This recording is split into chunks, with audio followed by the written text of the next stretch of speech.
ناروال میں سیلاب سے متاثرہ علاقوں کا جائزہ لینے کے لیے وزیر اعظم محمد شہباز شریف پہنچے۔ اس موقع پر انہوں نے اجلاس کی صدارت کی اور موجودہ صورتحال پر گفتگو کی۔ وزیر اعظم نے کہا کہ پاکستان ماحولیاتی تبدیلی سے شدید متاثر ہے اور آنے والے سالوں میں بھی ایسے چیلنجز کا سامنا رہے گا، اس لیے ہمیں مل کر اقدامات کرنا ہوں گے۔ آگے دیکھتے ہیں وزیر اعظم شہباز شریف کا خطاب۔ بلتستان میں، پھر کے پی میں انسانی جانوں کا وہاں پر ضیاع ہوا۔ اب یہ شدید طغیانی پنجاب کے میدانوں سے گزر رہی ہے اور اس کا جو انسانی جانوں کا نقصان ہوا ہے، ہمیں سب کو اس کے اوپر بہت دکھ ہے۔ اللہ تعالیٰ ان کو جنت الفردوس میں جگہ عطا فرمائے اور ان کے گھر والوں کو صبر جمیل عطا فرمائے۔ کہتا ہوں کہ یہ 2022 میں جو اس طرح کی آفت آئی تھی، کلاؤڈ برسٹ ہوئے، فلیش فلڈز آئے اور پھر جو تباہی ہوئی، اور 2022 کی تباہی کا مین جو نشانہ تھا وہ صوبہ سندھ تھا اور بلوچستان تھا، اور اس کے بعد کسی حد تک کے پی اور پنجاب کے 1.5 جنوبی اضلاع تھے، اور لاکھوں ایکڑ زمینیں، کھڑی فصلیں تباہ ہو گئی تھیں، اور کئی سو بلین ڈالرز کا پاکستان کی معاشی جو ہماری جو اس کو نقصان پہنچا۔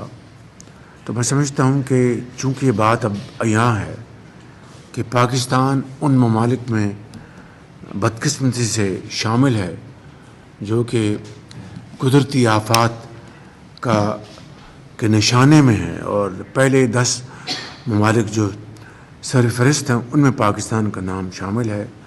تو میں سمجھتا ہوں کہ اب ہمیں یہ بات بالکل اپنے ذہنوں میں ایبسلیوٹلی ہمیں اس کو کرٹیکلی اس کو ہمیں اجاگر کر لینا چاہیے کہ یہ اب آئندہ آنے والے سالوں میں یہ ایک ایسا عمل ہے جو کہ رپیٹ ہوتا رہے گا۔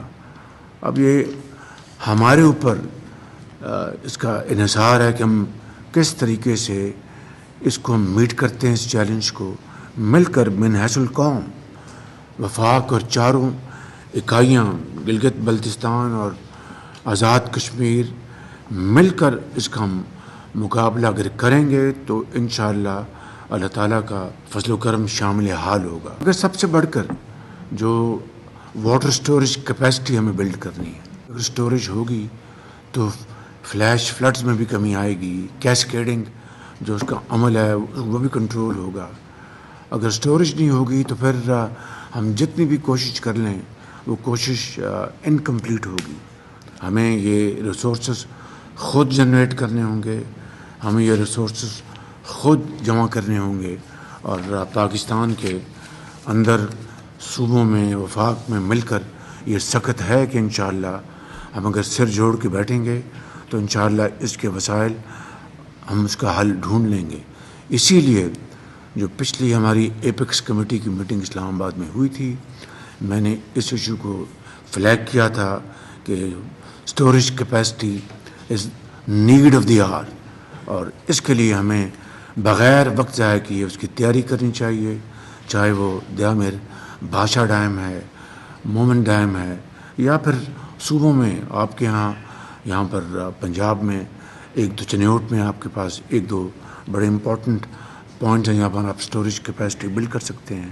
اسی طرح جہاں جہاں ہم نارتھ میں چھوٹے چھوٹے ڈیم بنا سکتے ہیں، تو یہ وہ عمل ہے جس کے اوپر ہم آج اس کے اوپر اس کا آغاز کریں گے تو کئی سال لگ جائیں گے اس عظیم منصوبے کو مکمل کرنے کے لیے۔ سمجھتا ہوں کہ 2022 کی طرح اس سال بھی صوبے پنجاب صوبہ اور ابھی یہ ریلا سندھ جانا ہے، اللہ تعالیٰ کرم کرے کہ جب وہاں پر پہنچے، جب پنجت پہ اس کے بعد اس کے جو طغیانی میں کمی آئے، اس میں ٹھہراؤ آئے، لیکن بہرحال ایک چیلنج ہے، تو میں سمجھتا ہوں کہ مل کر ہمیں اس کے اوپر کام کرنا ہوگا، شارٹ ٹرم، میڈیم ٹرم اور لانگ ٹرم۔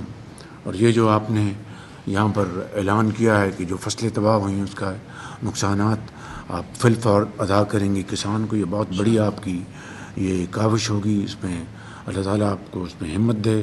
اور اسی طریقے سے جو جانیں ضائع ہو گئی ہیں اور جو گھر تباہ ہو گئے ہیں، ایم شور کہ اس کے اوپر بھی آپ پوری طرح کنٹریبیوٹ کریں گے. آئندہ آنے والے سالوں میں چیلنجز کی تیاری کریں، اور اس کے لیے ہمیں سب کے مل کر ہمیں بیٹھنا ہوگا، سوچنا ہوگا، اور پھر ہمیں فیصلے کرنے ہوں گے. ان الفاظ کے ساتھ میں آپ سب کا ایک دفعہ پھر شکریہ ادا کرتا ہوں. ایک دفعہ پھر چیف منسٹر پنجاب کو اور ان کی پوری ٹیم کو شاباش دیتا ہوں، اور NDMA کو، افواج پاکستان کا ان کا شکریہ ادا کرتا ہوں کہ وہ سب مل کر بڑی جام فشانی کے ساتھ کام کر رہے ہیں. گردوارہ میں جو پانی جمع ہوا ہے، چیف آرمی اسٹاف نے فوراً آرڈرز دیے کہ ہیلی کاپٹرز بھجوائے جائیں، لیکن موسم کی خرابی کی بنا پر کشتیوں سے شاید آپ نے اس کا انخلا کیا. تو یہ دس از اگین ٹیم ورک. اگر ٹیم ورک ہوگا تو اگر ایک کے پاس ایک ریسورس ہے دوسرے کے پاس نہیں، تو ہم مل جل کر بانٹ کر اس کے ہم بھرپور فائدہ لیں.